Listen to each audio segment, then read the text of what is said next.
If your off-road vehicle is equipped with a winch, you can do all sorts of things. But hauling tree trunks is not likely to be one of them. So let's concentrate on using the winch for rescue work. When running it out, keep the winch cable under tension so that it doesn't get tangled.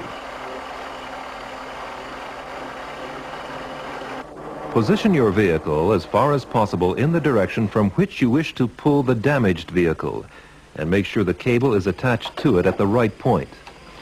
Steer the vehicle being rescued so that it always points straight at the winch. Keep checking that the cable is being wound up cleanly, but don't get too close. A snapped cable can cause nasty injuries.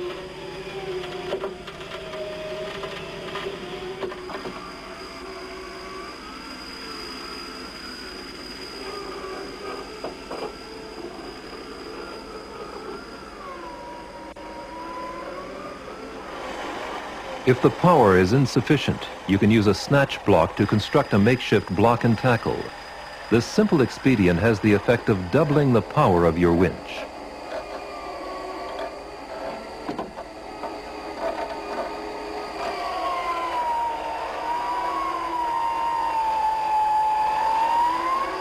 Where a lot of power is needed, secure the winch vehicle properly.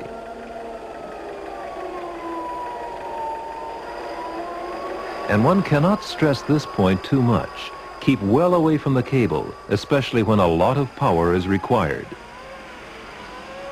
If a firm anchor point is available, you can also get yourself out of a tricky situation. Like Baron Munchausen, who claimed to be able to lift himself by his own hair, you can literally pull yourself out of trouble. If at all possible, reinforce the winching effect by using the engine, and try to find someone to keep an eye on the cable as it winds up.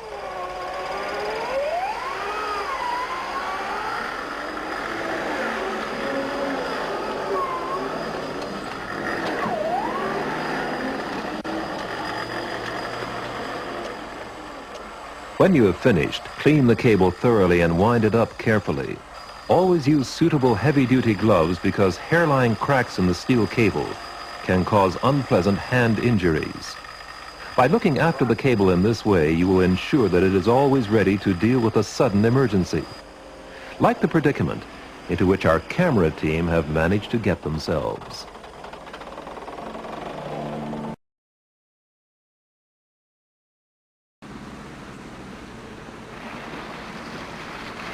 With a diesel-powered Camel Trophy Land Rover, one can, in principle, drive through almost any depth of water.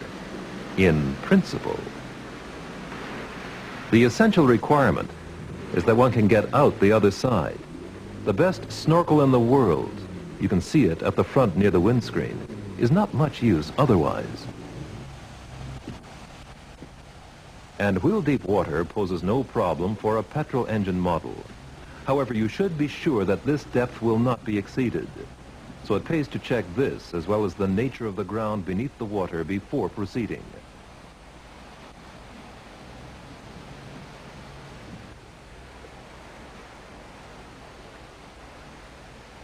If you want to go any deeper than this, you will need to prepare your Land or Range Rover accordingly. Screwed into a threaded dummy hole in the timing chain housing, you will find a plug.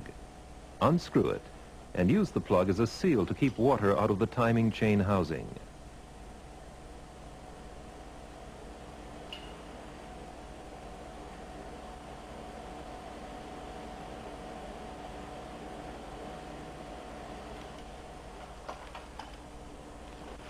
You will find a discharge plug in the tool roll.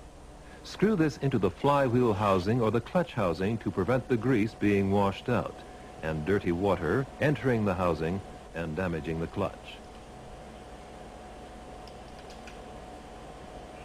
Finally, loosen the fan belt to avoid the extra resistance generated by a submerged fan. Now you can go in above the wheels, but no further than headlight depth. And if you adjust your speed until there is a trough behind the bow wave, the ignition system and the air filter will stay dry.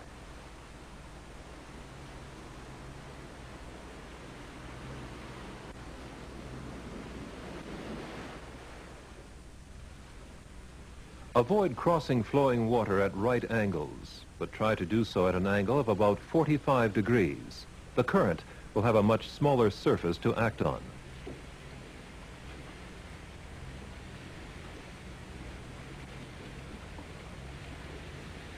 Here too you must pay attention to the nature of the ground beneath the water and adapt your speed accordingly. Mud demands a brisk speed, whereas stony ground, as in this example, should be taken more slowly.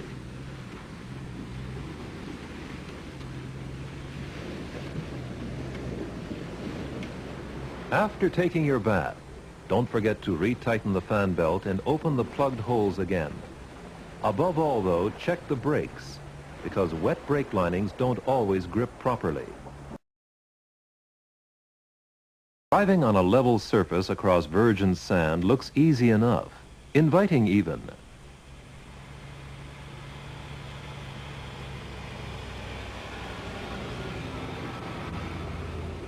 But as soon as there's a slight gradient or downward slope, the problems begin.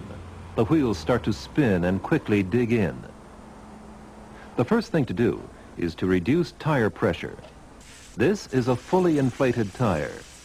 If the pressure is reduced to about 15 pounds per square inch, it spreads out perceptibly and increases the contact area, and the tire adapts much better to the ground surface.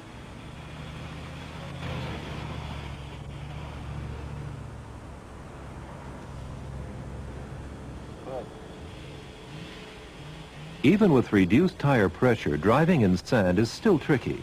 Sudden movements of the steering wheel, for example, will immediately result in a loss of speed. The vehicle will stop, and then you're stuck.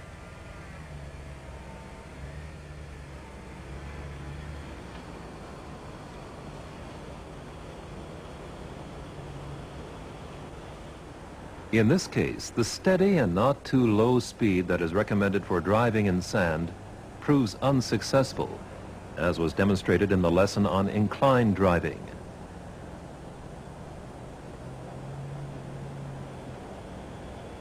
It looks as though the blinker knew what was going to happen.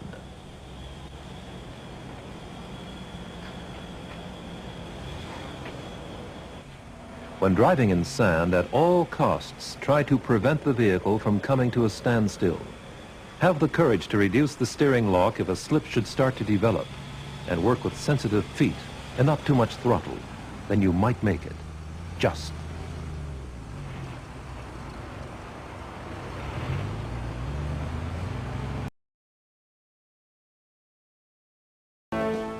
Before attempting to drive up a particularly steep slope, estimate its length and gradient and select the appropriate gear, which will usually be second or third. Get up to speed on the level so that you can ease off the accelerator when climbing. This will help to prevent the wheels spinning. If you don't reach the top because you've picked the wrong gear or the going is slippery, don't just brake and lock the wheels. You won't always slide down as easily as this.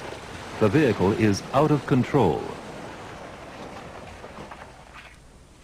It's much better to stall the engine, immediately engage reverse gear, release the clutch completely, restart the engine, and steer your way back down in a controlled manner.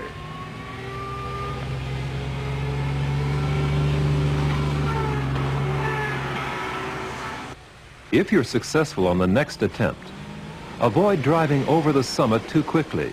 You don't know what might be waiting for you. Before driving down the other side, get out and check that the road at the bottom is clear. When you're at the top of a steep hill, the bonnet blocks your view downwards, and beyond the tip-over point, it may be too late.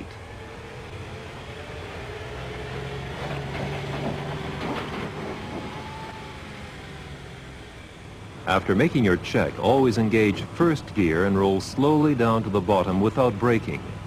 It may even be necessary to use the accelerator to avoid slipping, but never the brake.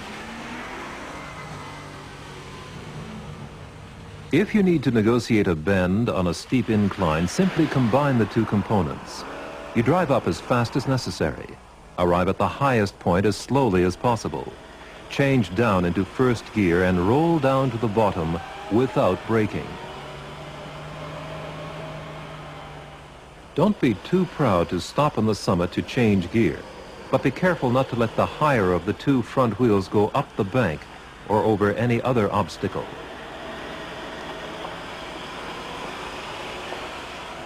This is the only thing that could be dangerous at the highest point, because when the vehicle is at such an extreme angle, a stone is all that's necessary to shift the center of gravity enough for you to turn over.